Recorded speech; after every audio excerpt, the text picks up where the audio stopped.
personal data protection regulatory framework. Since we were all supposed to use a sort of musical reference, I thought I would use this reference as an intro to the topic, and just a little warm-up as to what we are talking about when we talk about genetic data.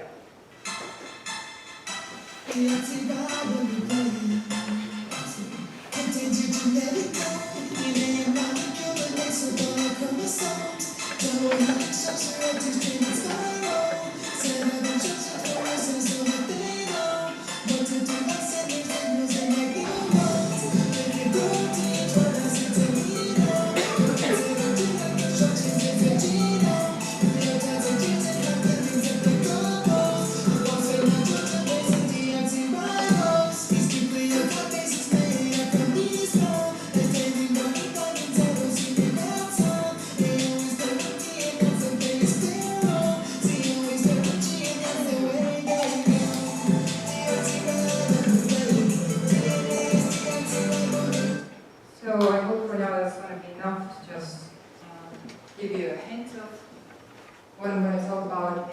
So genetic data.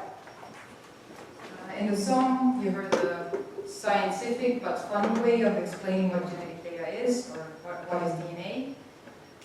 But under the General Data Protection Regulation, the GDPR, you can find in recital 34 that the GDPR says that genetic data should be defined as personal data related to the inherited or acquired genetic characteristics of a natural person.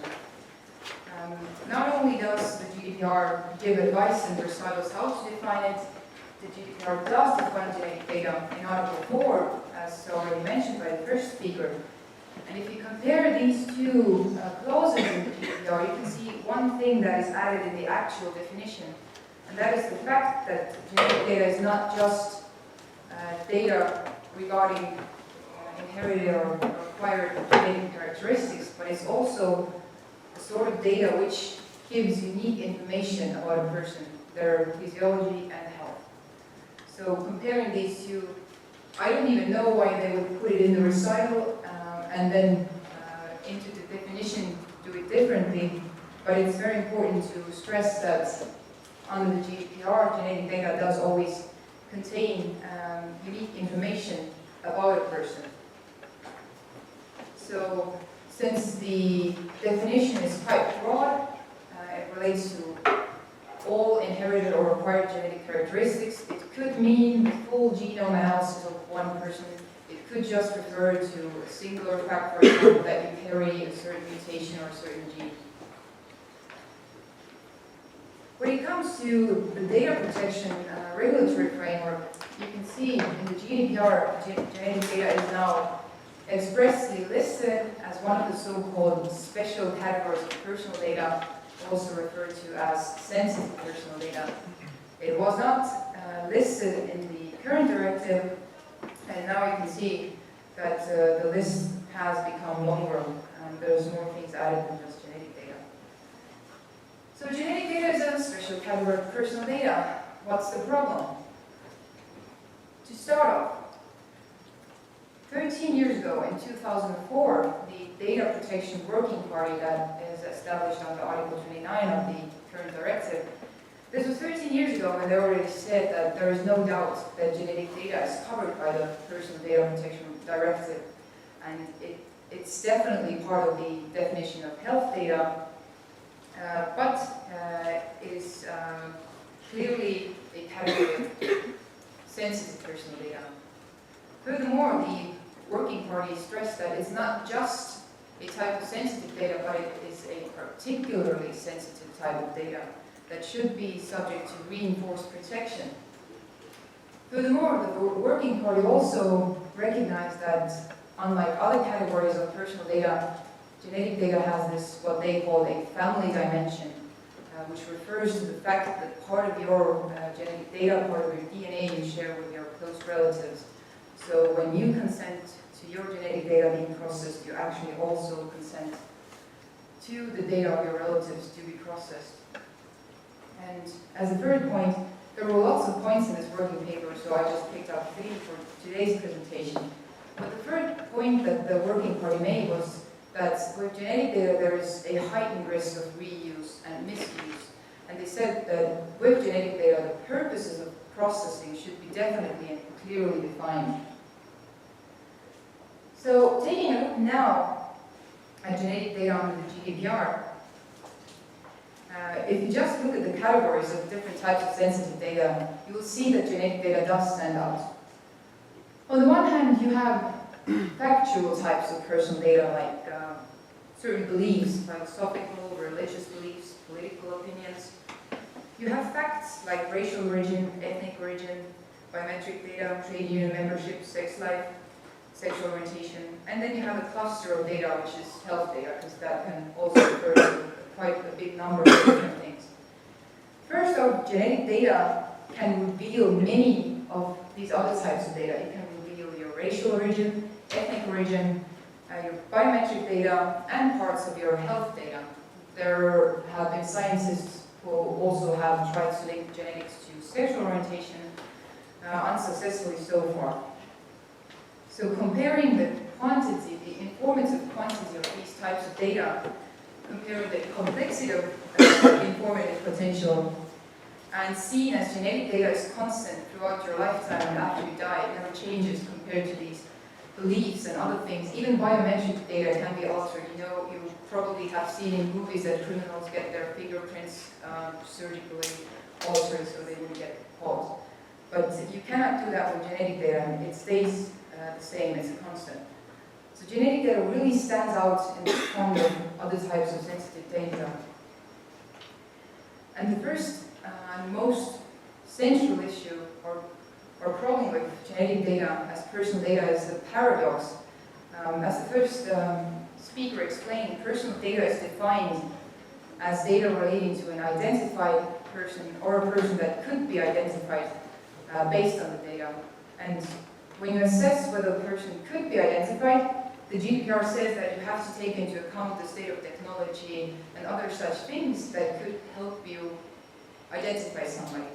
So today, if you just had somebody's genetic data and no other information about that person, you could not, nor could the best scientists in the world, pinpoint one person in the world. At the same time, the data does contain unique information. So the paradox is that you have this sort of unique information about a person without it actually being necessarily personal data. So the question is, and I'm not going to answer it, I'm just going to lay it out there, is if and when does genetic data cease to be personal data? And in academia there are different viewpoints here. Obviously, scientists who want to use genetic data for research would like to say that once you don't have the person's information anymore, this is not personal data anymore. But under the GDPR, even pseudonymized data is personal data. So let's say if you just had a person's name and their genetic data in two different data banks, that would still be personal data because it's just pseudonymized. Sorry for the word. And the second problem is this family dimension. It's sort of a individualism versus collectivism issue. That the GDPR is built on a principle, or not just the GDPR, the current directive as well, the whole personal data protection regulatory framework, is built on the notion of subjective rights belonging to one subject, so the data subject. One person has control over and rights related to their personal data, and the GDPR does not, nor does the current directive, take into account this shared dimension of genetic data. I don't know if any of you have heard about the case of Henrietta Lacks. It's a US example of genetic data and family and privacy. I'm not going to go into the details, it's not important, but the main issue for this talk would be that the family found out that their great-grandmother's genetic data had been used for science and had been published by many scientists. They only found out more than half a century later, after the fact, and they found out because someone wrote a book about Henrietta Lacks and her famous genetic data. And the family found out, and they really had an issue with it, and this is a quote they gave to the New York Times, saying that their biggest concern was privacy, because their great-grandmother's DNA and genetic data was laid out there in the public for all researchers to use, for all the public to see, and they were worried, what would that data tell the world about us? What if this specifically our genetic code could be associated with certain mental health risks or other things that have a negative stigma to it? So they wanted to make sure they have some sort of control. They reached a settlement.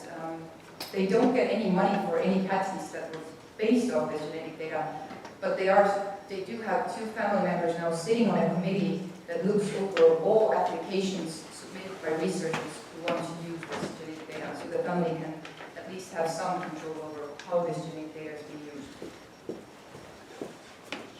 So problem number 2 is the question of whose personal data is genetic data. Should the family have any say in it? Under the current directive and under the GDPR that will be applied as of 2018, they do not. And as a third point, I'm going to remind of the emphasis made by the Working Party that there is a great risk of reuse and misuse of genetic data, and the purposes of processing should be definitely defined. My colleagues already spoke to you about the purpose limitation, storage limitation, to make sure that personal data is only processed until the purpose has been fulfilled and then erased. However, if you compare the current directive with the GDPR, the general rule is that sensitive data cannot be processed. It's prohibited. But the true value of this article lies in the exemptions that follow. On the blue part, you can't read that, but you can see that on the blue part, on the left, the list is shorter. On the right, it's the GDPR, the list is longer, and the underlying parts are the ones that have been added in the GDPR into the exemptions that already exist on the directive. So the GDPR effectively gives way more legal grounds for sensitive data to be processed.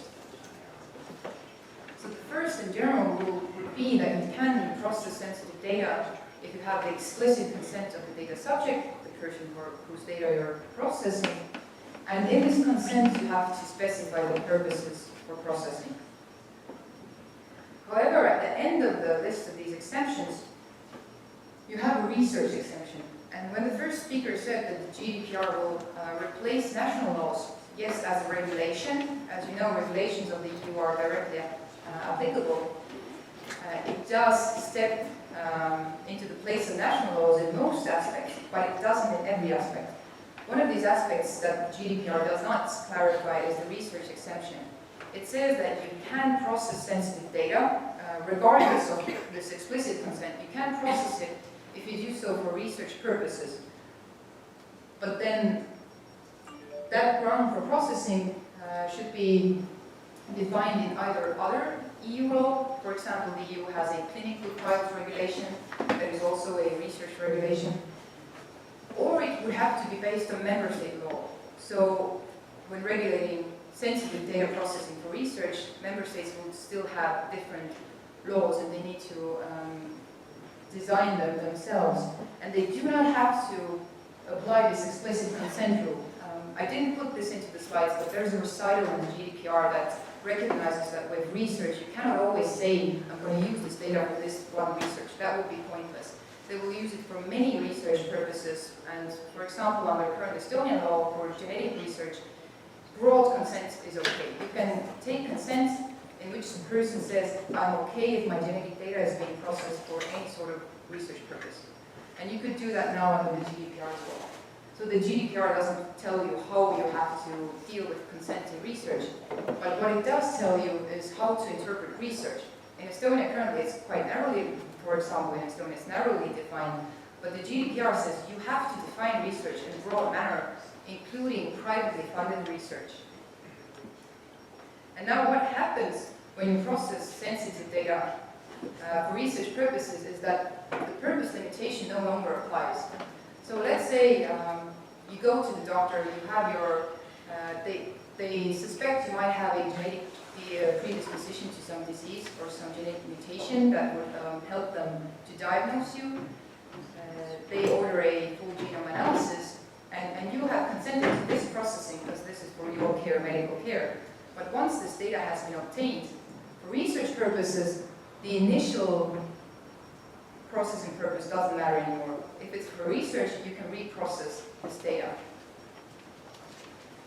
And at the same time, the storage limitation does not apply when it comes to research purposes.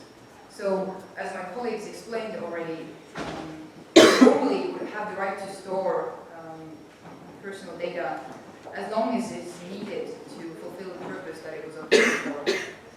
But in the case of research, this rule no longer applies. So you can store it basically indefinitely. It will depend on member state laws as well.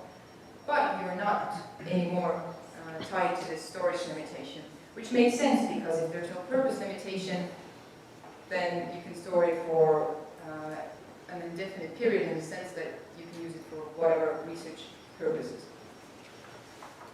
So problem number 3 on a wide scale would be, first off, the wide definition of research under the GDPR, and the fact that the research exemption does allow for deviation from the explicit consent rule for defined processing purposes.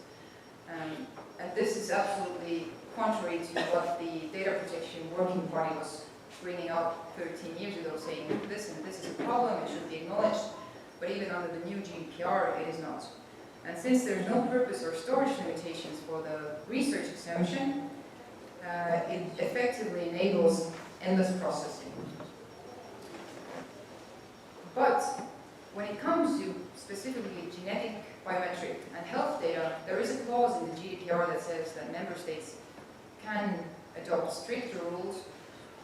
But the problem with this discretion is that if you have a European Union that is moving towards one digital single market, working towards data transfers to become easier, is working towards one scientific research area, working towards building common research databases, and you can transfer genetic data as electronic data quite easily. In that sense, if single member states decide to adopt stricter rules, this will most likely bring about a forum shopping effect and will not be effective for the protection of the rights of data subjects.